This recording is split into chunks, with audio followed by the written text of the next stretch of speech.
It was a pine log, painted black along its length, sometimes fitted with a length of stovepipe at the muzzle, mounted on a real gun carriage and run out into a real embrasure, because at 800 yards through a field glass, a painted log reads as artillery. On the 28th of September, 1861, Union troops moved onto Munson's Hill in Virginia after the Confederates pulled out, and found the logs standing where their own scouts had reported guns. Joseph E. Johnston left more of them at Centerville the following March when he withdrew to the Rappahannock. They killed nobody. They were never meant to. In a state warehouse at Milledgeville, Georgia, there were pikes in crates. Roughly 7,000 of them were forged in 1862, clover-leaf blades on 6- and 7-foot shafts made in a converted mill fed with donated church bells and scrap iron, ordered by a sitting American governor to arm a state whose firearms had gone north with its regiments. They were never documented drawing blood in a single engagement of the war. When Sherman's men reached Milledgeville in November of 1864 and found the cache, they used a crate of about 100 of them as a coffin in a mock funeral. That is one end of what the South built when it ran out of guns. The other end sank warships. Number 2 was an iron cylinder cranked by hand by 8 men, built around a steam boiler in a mobile machine shop. And on the 17th of February, 1864, it drove a spar charge into a 16-gun sloop of war off Charleston and became the first submarine in history to sink a warship in combat. It had already killed 13 of its own crew. It killed 8 more that night. Number 1 was cheaper still. A keg of powder, a tarred seam, a friction primer, a length of line. And it is credited with more sunk and damaged United States warships than every Confederate gun, ironclad, and commerce raider the South ever put in service. 25 objects, ranked by what each one actually did. The log is where it starts. Number 25, the Quaker gun. The trick was never the log. It was the carriage. Reel, wheeled, run forward into a real embrasure, because artillery at distance is recognized by its mounting and its position, not by its metal. A length of stovepipe supplied the one detail a field glass at 800 yards can resolve, the dark circle of a muzzle. What the scouts carried back was not a lie they had been told. It was a lie they had seen. What it bought was caution, measured in days. At Munson's Hill, the discovery came only after the position had been given up, so the guns those scouts counted were never there to be taken. Centerville went worse. McClellan came up in March of 1862 on works his army had spent the winter treating as a fortress and found painted timber on wheels. George N. Barnard photographed one, and the print is in the Metropolitan Museum of Art. The gun was never designed to kill and never did. Its whole function was to be looked at, and it discharged that function twice, buying a retreating army a few days of hesitation each time. That is the only reason it is on this list. Number 24, the Joe Brown pike. A log had to be convincing at 800 yards. A pike had to be convincing at arm's length, which is a different order of ambition. The order came in February of 1862, days after Fort Donelson fell. Joseph E. Brown, the sitting governor of Georgia, published an appeal to the mechanics of Georgia and ordered 10,000 pikes to arm a state reserve. Delivery came in short at roughly 7,000, one figure cited precisely as 7,099, with similar programs in Tennessee, Virginia, and Alabama, and no reliable total. 2 patterns are documented. One was the clover leaf blade on a 6 or 7 foot shaft, meant to be carried with an 18-inch side knife. The other was a retractable version whose blade folded into a hollow staff and snapped up on a catch, real mechanical invention spent on a design 3 centuries obsolete. There is no documented use of a Joe Brown pike in any engagement in any theater for the whole war.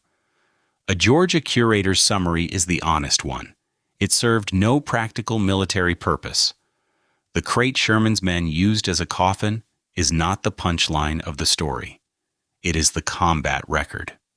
Number 23, the Bowie knife forged from a mill. File. Behind this one there is no governor and no appropriation, only a blacksmith and a ruined tool. The Confederacy could not make tool steel in quantity, and a worn file was tool steel already hardened, high in carbon, lying in every smithy in the South. No smelting, no imported bar stock, no waiting on a blockade runner. Heat it, draw it, grind it, fit a guard, and a wooden grip. One survivor carries the practice, a D-guard Bowie of about 1863, blacksmith forged from a large file, blade 18¼ inches, the grip carved with the name J.S. Shaver, made for an Alabama soldier and descended through his family. A comparable unmarked one has sold at auction for $1,472, which measures how many outlived their owners. Thousands were carried, and not one is credited with changing anything. A veteran writing in Confederate Veteran remembered what became of them. Men scoured their knives in the sand as though brightness would frighten the enemy, and soon they were allowed to rust and drop by the line of march. Number 22, the D-guard Bowie made from a saw blade. Consider the shape, not the steel. The D-guard was one heavy iron bar curving from pommel to blade, the standard Southern fighting knife, overwhelmingly unmarked. What separates it from the file knife is paperwork. The Georgia State Arsenal at Milledgeville took delivery of 4,909 fighting knives in the spring and summer of 1862 at $4.60 apiece to a supplied pattern from about 15 outside contractors.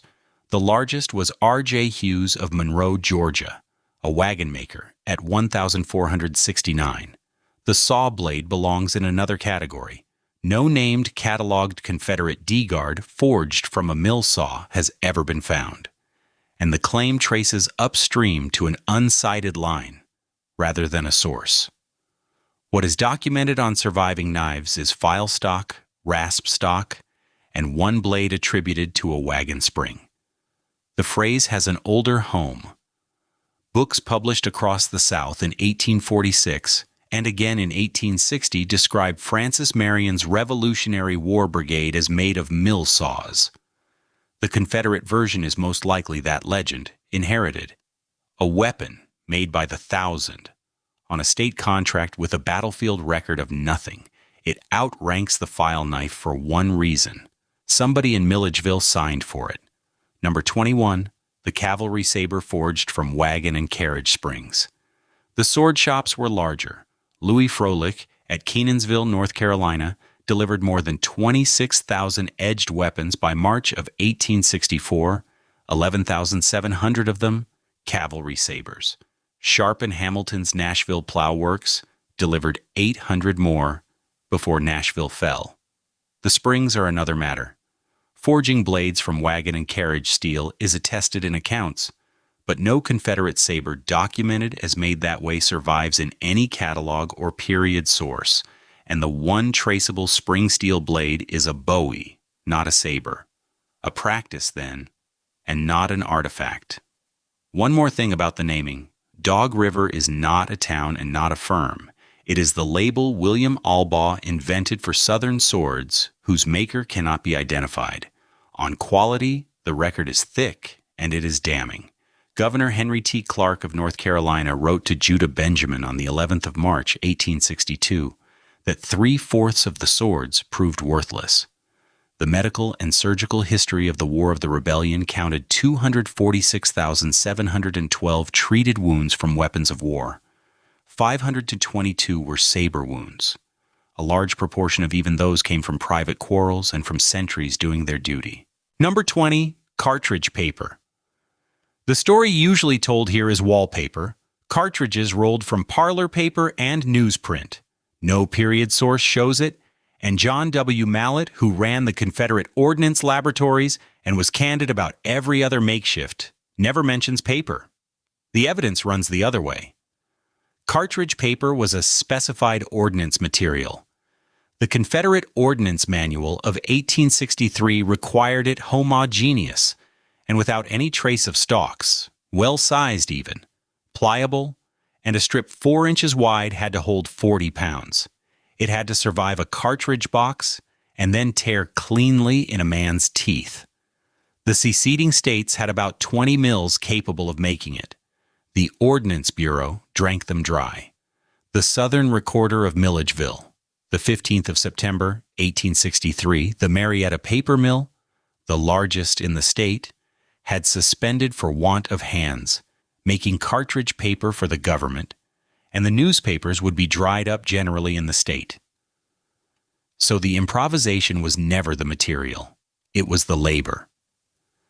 Richmond ran its cartridge benches on women and girls, 300 to 400 of them at the Confederate States Laboratory, ranging in age from 12 to 20, and the arsenal there issued 72,413,854 small arms cartridges between July of 1861 and January of 1865. Brown's Island, Friday the 13th of March, 1863, 20 minutes past 11. Roughly 60 girls in one room 50 feet by 20 were breaking up condemned cartridges to recover the powder. The Board of Inquiry found the explosion caused by the extremely careless handling of friction primers by the late Mary Ryan. Ryan was 19, Irish-born, and already dead when they wrote it.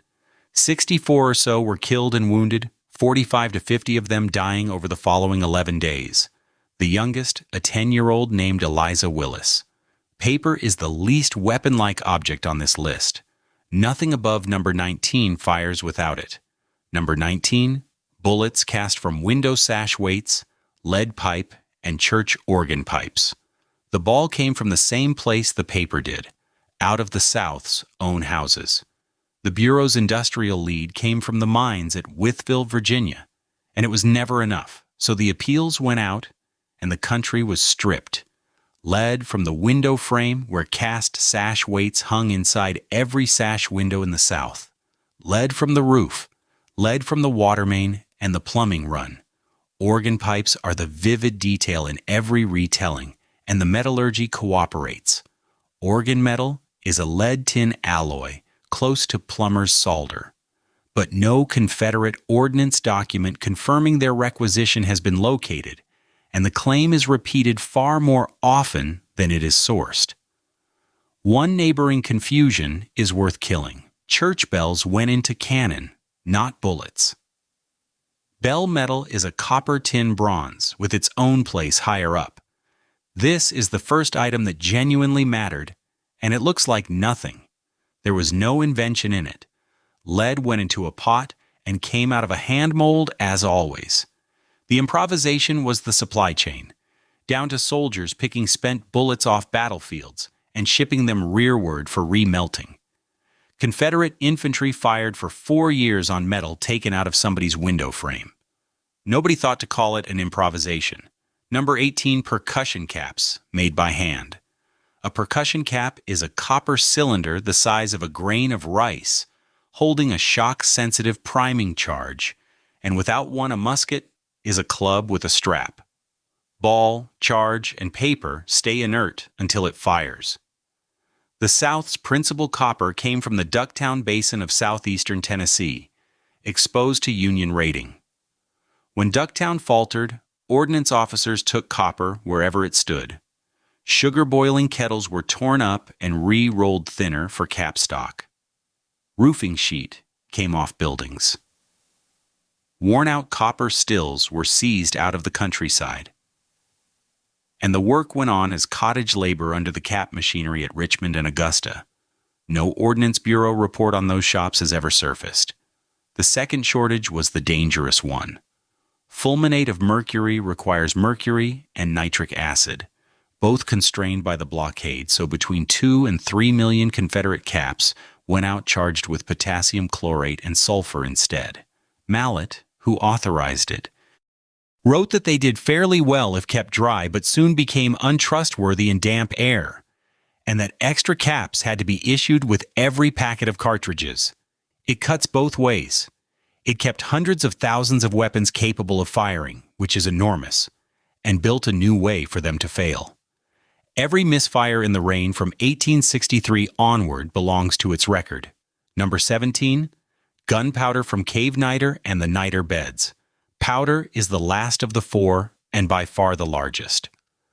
Two men named Rains need separating first. George Washington. Rains built and ran the Augusta Powder Works and made gunpowder. His older brother Gabriel ran the Torpedo Bureau and made mines.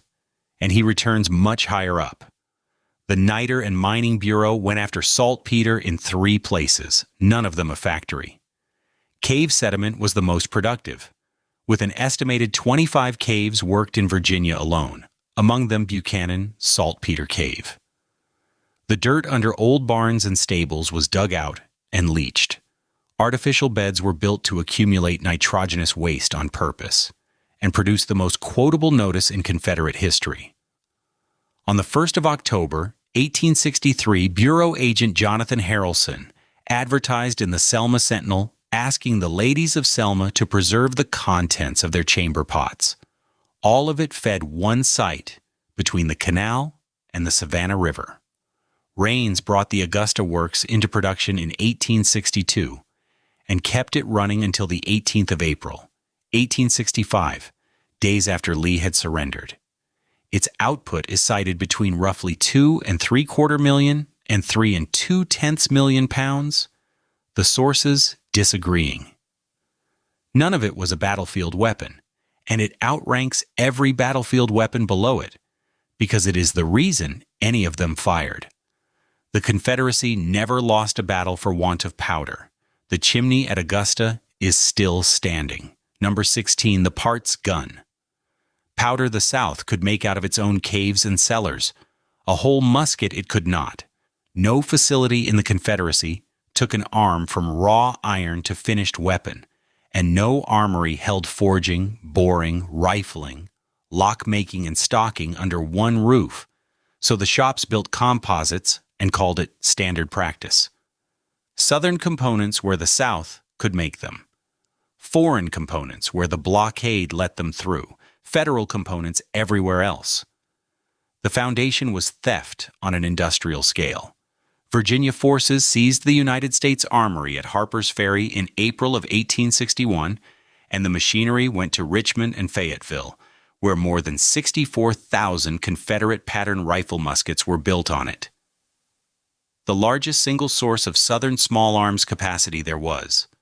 Surviving Richmond rifle muskets carry Harper's Ferry locks dated 1857, set in Richmond stocks. Below the armory level, salvage crews stripped barrels and locks off wrecked Federal arms for small shops to refit and restock. It armed the infantry at scale, and no battle turned on it, because a Parts musket does exactly what the musket it was cannibalized from did. Enough came out of those shops that arms historians keep pointing out. Confederate guns are not as rare as the myth insists, and the $8,000 such a gun brings today is an auction figure, not a wartime one. Number 15, the percussion conversion. In 1861, the South did not have enough modern percussion arms for the regiments already mobilizing. What it had was shelves of obsolete flintlocks, some of them Revolutionary-era pieces, still in state arsenals. The fix was the bolster conversion. Plug the pan and touch hole, braze on a drum and nipple, replace the cock with a hammer, and an 18th century weapon becomes a 19th century one over an afternoon at a forge. The scale usually cited is roughly 200,000 arms altered across the South, a collector and scholarly estimate, never traced to an audited Ordnance Bureau tabulation. Quality separated by who did the work. The state arsenals of Georgia, Tennessee, and North Carolina turned out standardized conversions with a cylindrical drum bolster. Country blacksmiths produced work identifiable across a room, and pieces survive with a hand-forged hammer fitted against an arsenal-made bolster. 2 shops, 2 skill levels, 1 gun. It armed men who would otherwise have carried fowling pieces or nothing, and the accomplishment had a hard ceiling. The converted guns were older, mostly smoothbore, badly outranged by anything they met after 1862, and commanders shed them as fast as capture and import allowed. Nothing after the first year of the war was ever settled by a converted flintlock. Number 14, the cavalry shotgun. Confederate cavalry rode to war on their own horses with their own guns, and for 2 years, a great many of those guns were the family double-barrel, hacksawed short at a farm forge. It answered 2 problems at once. There were no carbines to issue, and at the ranges where mounted men fought, a shotgun beat a carbine anyway. Nathan Bedford Forrest put it in writing, the most direct endorsement any weapon here drew from a general. The double-barrel shotgun is the best gun with which the cavalry can be armed. What separates the cavalry version from an ordinary sawed-off is physical. An iron butt plate to survive being knocked about on horseback, a sling ring and a swivel bar, so the gun could ride on a cavalry sling. Surviving examples in that configuration are called very scarce. The improvisation ran past the barrel as well. When commercial shot gave out, troopers loaded rocks, cut nails, and hand-cast slugs. Inside 40 yards, it decided skirmishes, ambushes, and road fights across the Western theater. Outside 40 yards, it was nothing, which is why infantry dropped it the moment rifle muskets arrived. It won engagements. It never touched a campaign. Number 13, the scrap-loaded canister. Factory canister was a tin cylinder of cast iron balls packed in sawdust, and it turned a field gun into a shotgun inside roughly 250 yards. It was the most lethal thing on a Civil War battlefield at close range, and the Confederacy could never make enough of it. There was not enough iron to cast, so the crews packed the cylinders with whatever was metal: cut nails, wire, chain links, broken hinges, scrap iron, and by repeated account, broken glass. The period word is language, centuries older than the war. Not a Confederate invention, but an old artilleryman's last resort the South was forced back onto. It was never doctrine, and never a manufactured category, only what a battery did when the caissons were empty and infantry was inside 200 yards. What cannot be shown is a battle. A scrap load fired into massed troops at that range unquestionably killed men, and no named engagement was found in which scrap-loaded Confederate canister decided anything. No field, no hour, no line broken by it. The physics runs against it. Irregular fragments tumble, bleed velocity faster than cast balls, and pattern unpredictably, which makes the load almost certainly worse than what it replaced. An inference, not a measurement anyone took. Desperation is the whole of its rank here. Effect is the part nobody can document. Number 12, the hand-cut time fuse. The Borman fuse was the best time fuse in the world, and the Confederacy said so in print. A threaded tin and lead disc from the Belgian Army's Captain Charles Borman. Graduated in seconds and quarter seconds. The Confederate Field Manual of 1862 conceded it was the only one used in the field in Confederate service. The gunner cut it at his mark. The South could not hold the tolerance. It took imported tin, a screw press, a lathe, and hands working to 1/1000th of an inch. 2/3 of the 5,090 people Gorgas counted across the arsenals were non-conscripts, disabled soldiers, boys, women, and slaves. So the work went back to knives and mallets, rolled paper fuses, seated in plugs of brass, or, in the manual's words, close-grained wood, well seasoned, cut to length as the gun was loaded. The failure modes were textbook: burst too soon, burst in the ground, burst past the point. At Gettysburg on the 3rd of July, 1863, in the bombardment meant to break the Union Center, E.P. Alexander recorded 24 guns of the Second Corps ordered to fire solid shot only, their fuses unreliable. Their commander, Colonel J. Thompson Brown, reported the same. Owing to the proximity of our infantry to the enemy and the defective character of some of the shell, the batteries were compelled to use solid shot. Ramseur lost 7 men killed and wounded that day to his own artillery's imperfect ammunition. 2 things do not follow. Henry Hunt, watching from the Union side, attributed the Confederate overshoot at Gettysburg to scattered aim rather than to fuses. The 2 causes stay separate. No recovery statistic exists for the share of shells that failed to burst, so no figure belongs here. Richmond Arsenal issued 1,110,966 fuse over the war, against tables allowing a quarter more fuse than shells, an institution budgeting for its own failure rate. It is the only entry here that made Confederate weapons worse. Number 11, the Vicksburg grenade. The siege ran from the 18th of May to the 4th of July, 1863, and the terrain wrote the tactic. The Confederate works stood on high ground above steep approaches. Union troops in the ditches below could not throw anything up and over. The defenders above could light a fuse and let gravity handle the delivery. Grant is the primary source. In his memoirs, the Confederates could lay their grenades on the parapet and roll them down onto the men beneath. He also recorded what the distance between the lines had become. Union soldiers sometimes caught thrown grenades and threw them back before they burst. The documented flashpoint is the 3rd Louisiana Redan in John A. Logan's sector. In the assault of the 22nd of May, John E. Smith's brigade reached the slope and was pinned there dodging grenades until dark. On the 22nd of June, Captain Andrew Hickenlooper reported considerable annoyance from rebel hand grenades thrown among the workmen as sappers dug toward the work. Standard 6-pounder shells, hand-fitted with fuses by men in a trench. They pinned attackers, they killed sappers, they slowed a mining operation, and there is no reliable count of any of the 3. Vicksburg surrendered on the 4th of July, with the grenades still working exactly as intended. Number 10, the Rains Grenade.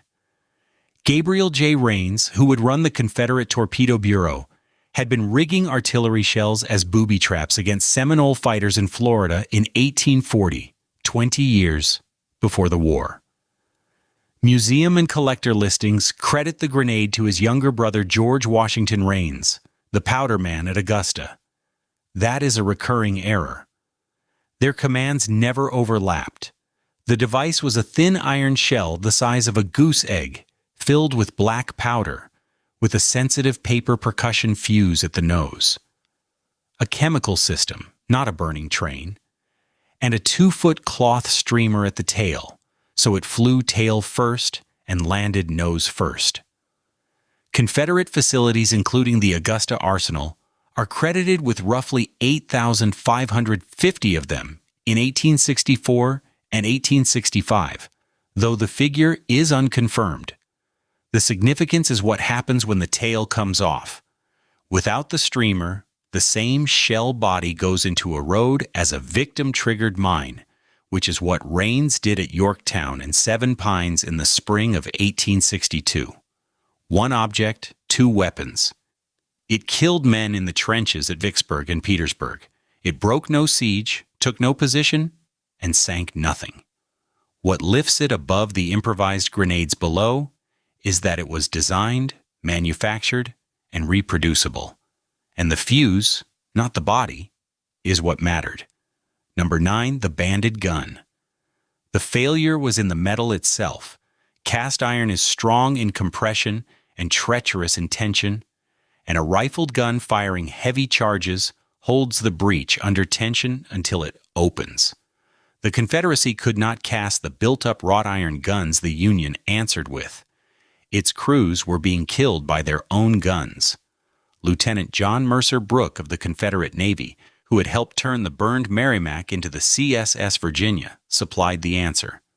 Cast the tube in iron as usual, then shrink a wrought iron band onto the breech while it is still red hot. As it cools, it clamps the breech into permanent compression. The wrought iron came largely from railroad rail. It was pulled up from lines that could not spare it. It was applied both ways at once, to new Brooke rifles and at Tredegar to guns in service, old cast-iron Columbiads, and 32-pounders banded for charges. Their metal was never meant to take. This is the first entry that changed what was physically possible for Confederate ordnance, rather than replacing something missing. Banded Brooke rifles armed the coastal works at Charleston and Wilmington and the batteries of the ironclads, and led a foundry with inferior iron field guns that outshot its own metallurgy. No single sinking, no headline day, a defensive multiplier instead. The bands are still on the parapets at Fort Fisher and around Charleston Harbor. Number 8, the church bell Napoleon. In May of 1861, the Confederacy could not cast a bronze field gun at all, for want of copper. By December it could. The metal came out of turpentine stills, whiskey stills, and country belfries after P.G.T. Beauregard appealed publicly in April of 1862 for the South to give up its bells. Edenton, North Carolina, sent 4, 3 from the town, 1 from Tyrrell County, and on the 28th of April, the Tredegar Iron Works poured them into 2 6-pounders and 2 12-pound field howitzers, the Edenton Bell Battery. 2 corrections. Bell metal is not gun metal. It carries substantially more tin, and a foundry had to blend it down to cast a sound tube rather than a brittle one. And most of that bronze fed Southern field gun casting broadly rather than Napoleon's as such. The Union built roughly 1,157 of them. The Confederacy produced about 535 field guns of every type. Real guns in real batteries, which lifts them above everything below. The improvisation itself lives entirely in the supply chain. The bells changed where the copper came from. They did not change what happened when the lanyard was pulled. Number 7. The Railroad Battery. On the 29th of June, 1862, at Savage's Station, the Confederacy fired the first armored railway gun used in combat anywhere. The problem was weight. A banded 32-pounder Brooke naval rifle was far too heavy to travel with a field army, so it was bolted to a flat car behind a sloping casemate of railroad iron and pushed into position by a locomotive. Brooke designed it, and the Richmond papers called it the Dryland Merrimac. Robert E. Lee ordered it forward to support John Bankhead Magruder's attack. Lieutenant James Berry of the Confederate Navy, Sergeant Daniel Knowles, and about 13 gunners of the Norfolk United Artillery worked it. It shelled the Union rear, and the accounts call it very effective while it fired. Its flaw was not the gun and not the armor. It was the locomotive, unarmored, irreplaceable, standing in the open behind the most conspicuous object on the field. The battery was pulled back, and its combat history comes to one gun, one action, one afternoon. The figure of about 100 casualties attributed to it is not corroborated in the battle accounts. First of its kind, decisive in nothing, the 7 days were settled by infantry. Number 6, the Cottonclad gunboat. Nobody had armored a riverboat before, least of all in a country with no armor. What the South had in surplus was cotton, compressed bales, stacked and lashed at the bow and along the boilers of converted towboats, the bows reinforced into rams, the hull itself the weapon. James E. Montgomery, a river captain, won War Department authorization for cheap, fast steam rams. The River Defense Fleet, civilian crude, outside the Confederate Navy. Plum Point Bend, Tennessee, the 10th of May, 1862, and this is the part the story leaves out. It worked. 8 rams, among them the General Sterling Price, the General Sumter, and the General Earl Van Dorn, drove into the Union Western Flotilla, and put 2 Federal ironclad gunboats on the bottom. Both were raised and repaired. Cotton bales and a reinforced bow had beaten iron plate in open action. At Memphis on the 6th of June, the reversal took 2 hours. 3 rams sunk, 3 run aground or captured, 1 taken outright, and only the General Earl Van Dorn got away up the Yazoo. Memphis fell that day, and the upper Mississippi with it. Nothing else here won a fleet action, and then lost one. The net was against its own side. Number 5, the spar torpedo boat of the David class. Charleston wanted the opposite of a submarine. Not a boat that went under, a boat that could not be seen going in. St. Julian Ravenel, a Charleston physician, designed a hull that rode almost submerged and carried its bomb on a stick. The privately built CSS David of 1863 was first of roughly 20 of the type. 50 feet, cigar-hulled, ballasted to a foot of freeboard, 4 men, a wooden spar carrying 90 to 135 pounds of powder fired on contact. On the night of the 5th of October, 1863, Lieutenant William T. Glassell brought her within 50 yards of the Union ironclad New Ironsides undetected, answered the sentry's hail with a shotgun blast, and drove the spar into her starboard quarter. The blast doused her boiler fires and shook her badly. 1 Union crewman was killed, and she neither sank nor left station. The David was swamped by her own weapon. Her crew went over the side believing her lost, and her engineer got her running again. Glassell was pulled from the harbor and spent the war a prisoner. The David class never sank a ship in the war. What it took instead was the enemy's nights, booms, nets, picket boats, and steam kept up until dawn off Charleston, to the end of the war. Number 4, the coal torpedo. Enter Thomas Edgeworth Courtenay, an Irish immigrant and Confederate captain, who built a bomb with no fuse in it at all. He cast a hollow iron shell the shape and size of a lump of coal, packed it with black powder, coated it in tar, and rolled it in coal dust. He called it a coal shell. There is no timer and no trigger. It is shoveled into a steamer's firebox with the bunker coal, and the ship's own furnace fires it. No sinking of a Union vessel is conclusively documented as the work of a coal torpedo. The steamers Chenango and Greyhound are cited as possible victims, causation in both still argued. Then, the Sultana. She exploded on the Mississippi on the 27th of April, 1865, killing roughly 1,168 people, most of them released Union prisoners. A saboteur named Robert Loudon was said to have claimed the coal shell aboard her was his, secondhand, through a former prison guard's account published in 1888. Courtenay never claimed her. 3 investigations blamed worn, overworked, and improperly patched boilers. And that remains the scholarly verdict. 0 documented kills, and a documented effect regardless. Union officers ordered coal supplies inspected, and the fear of sabotaged fuel runs through Federal correspondence. An object with no confirmed victim changed how the enemy's Navy handled its coal. Number 3, the horological torpedo. This one turned on delivery. A charge had to get inside the most heavily guarded supply base in North America and stay unremarkable until it did. Captain John Maxwell of the Confederate Secret Service left Richmond in late July of 1864 for City Point, Virginia, Grant's headquarters and the base feeding the siege of Petersburg. The device was a wooden box around a clockwork mechanism and roughly 12 pounds of gunpowder, dressed as a supply crate. And on the 9th of August, Maxwell handed it to a dock worker on the wharf. It went aboard an ordnance barge as freight.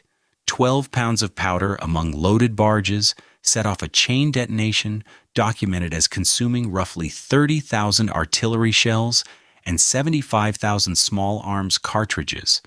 The dead are genuinely disputed.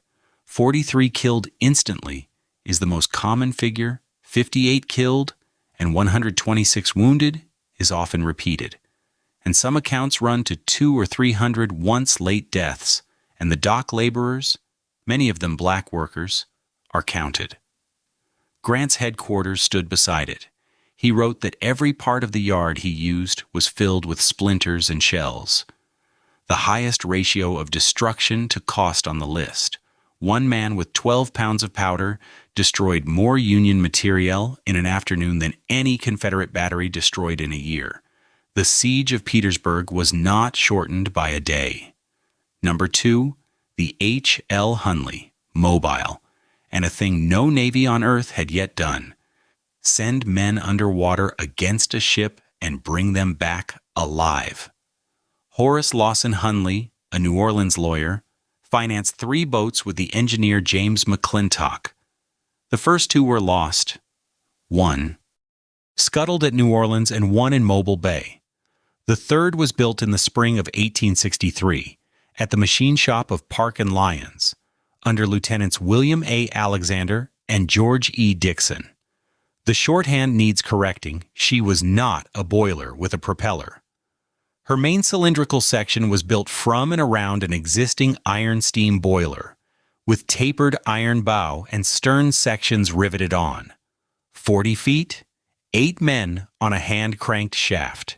She sank 3 times. The 29th of August, 1863, on a training dive, 5 dead. The 15th of October, all 8, Hunley himself at the controls. The 17th of February, 1864, all 8 of Dixon's crew. 21 men died inside her. That last night she drove a spar torpedo of about 135 pounds of powder into the USS Housatonic, a 16-gun sloop of war on blockade station off Sullivan's Island.